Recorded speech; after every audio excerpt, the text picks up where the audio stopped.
katakan bahwa lansia ini sangat beresiko. Sekali lagi, sangat beresiko. Saya sedih teman-teman dekat saya, tetangga saya, orang yang saya kenal, yang mereka betul patuh dengan protokol, tapi mereka kena juga. Nah, pada kesempatan ini barangkali saya akan coba lebih detail ya, mengenali supaya Bapak Ibu lebih paham bahwa COVID ini sebetulnya sangat cerdik ya, sangat cerdik. Itu makanya di mana-mana dunia orang-orang yang terkenal, orang-orang yang punya harta, punya kekuasaan, itu menjadi tidak ada artinya di depan COVID. Ya, mereka dengan gampang terenggut nyawanya. Belum lama ini seorang konglomerat juga kena, artis, selebritis, jadi tidak pilih siapapun. Jadi saya harus katakan bahwa nasib kesehatan kita sampai terkena atau tidak COVID itu tergantung kita masing-masing.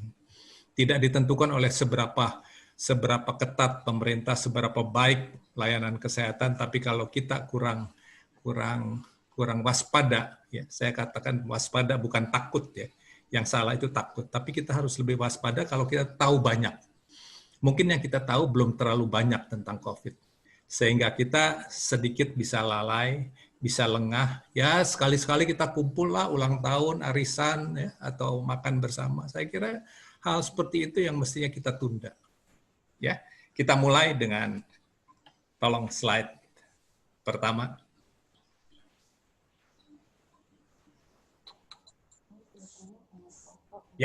Ya, ini judul yang saya usulkan, Kiat Lansia Meredam Ancaman COVID-19. Untuk itu kita mulai dengan bicara COVID itu seperti apa. Ya, jadi yang barangkali Bapak Ibu Saudara belum sepenuhnya pahami atau ketahui adalah bahwa virus ini bukan saja droplet. Jadi pada awalnya dulu dikatakan penularan virus ini dengan droplet, artinya percikan ludah. Percikan liur itu paling jauh 2 meter. Jadi kalau kita tidak pakai masker, kita ngobrol sama orang yang positif membawa virus 2 meter, kita kena. Itu dulu. Belakangan dan WHO baru 1 bulan lalu mengakui bahwa ternyata kalau kita lihat di gambar, ya, kalau hanya droplet, ya, itu cuma memang 1,5 meter kita bernafas.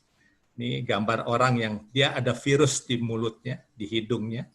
Dia bernafas saja, itu 1,5 meter virus itu akan jatuh dengan gaya beratnya jatuh ke lantai. 1,5 meter. Ya. Kalau dia bersin, ya, itu bisa sampai lebih 6 meter. Kalau dia tidak pakai masker. Ya. Dia batuk, itu bisa 2 meter. Ya. Jadi artinya apa?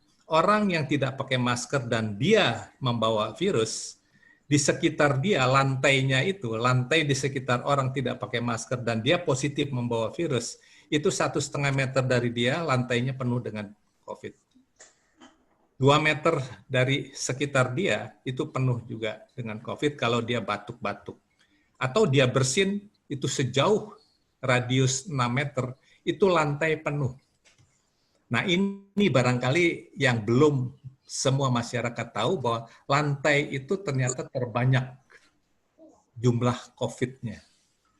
Itu juga alasan kenapa di rumah sakit, di Wuhan dulu, pertama kali COVID ditemukan, itu lantai rumah sakit, itu betul-betul banjir dengan virus.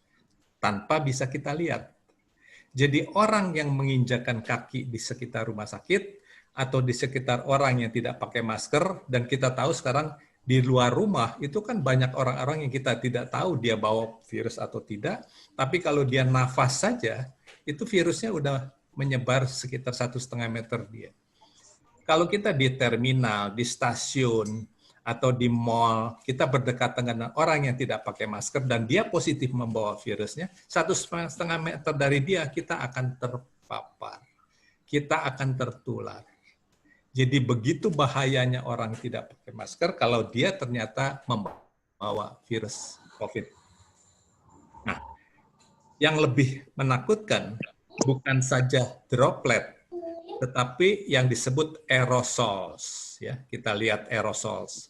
Aerosol itu serbuk-serbuk dari yang keluar dari mulut dan hidung, yang lebih halus ukurannya dari sekedar percikan ludah. ya, yang tadi kita ceritakan itu percikan ludah, droplet. Tapi ternyata ada serbuk yang bisa melayang di udara, yang ukurannya sangat kecil, kurang dari 10 mikron, dan dia bisa lebih dari 10 meter. Bukan saja jauhnya, tapi berterbangan bisa 2-3 meter di udara. Nah, ini yang sangat berbahaya. Ini yang menentukan mengapa kalau kita beribadah, mengapa kalau kita kumpul di ruangan tertutup, di bar, di restoran, ya, di gym, ya, kalau latihan gym misalnya, itu menjadi sangat berbahaya karena aerosol ini, termasuk kalau di pesawat udara.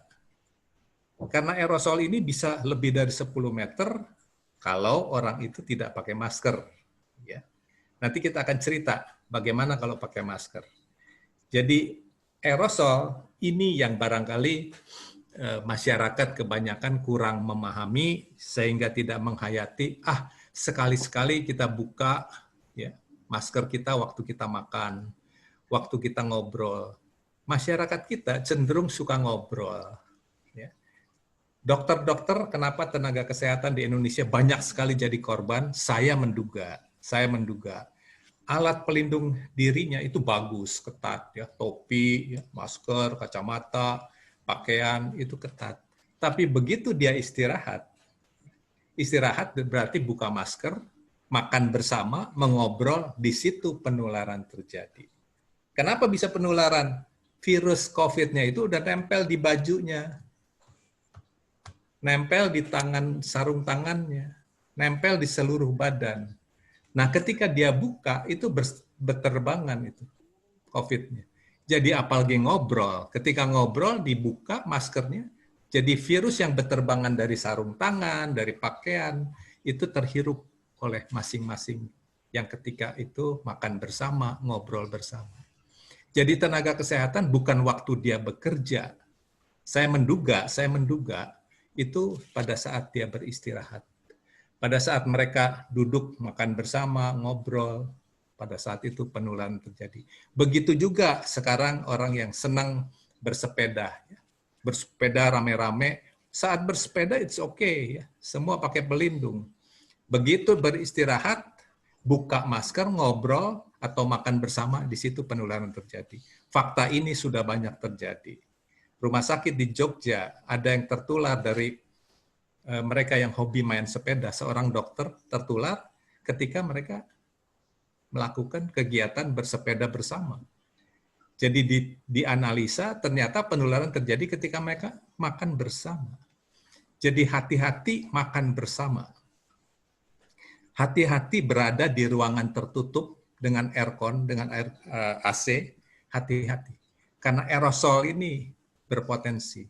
Sehingga sekarang itu dilarang, ya. Di ruangan tertutup ada pesta, ada kumpul arisan, di gym, ya, di bar, di gedung bioskop.